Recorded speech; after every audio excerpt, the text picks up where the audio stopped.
کن صرف فی کون، وہ مقام جہاں ہر قصہ ہر شے اپنی منزل پا لیتی ہے۔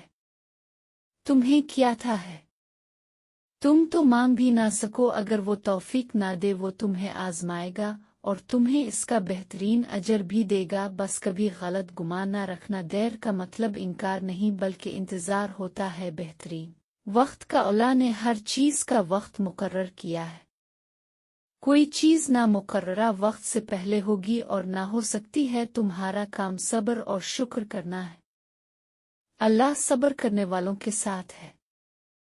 ایک روزے دار کی طرح صبر کرو جب وہ کسی دسترخوان پر بیٹھا ہوتا ہے، مشروبات لوازمات کئی قسم کے کھانے اس کے سامنے پڑے ہوتے ہیں، اور وہ صبر کرتا ہے اذان کا، اور اپنے رب کے اذن کا وہ اللہ ہے نہ وہ سب کر دے گا، اور پھر تمہارا دل راضی ہو جائے گا۔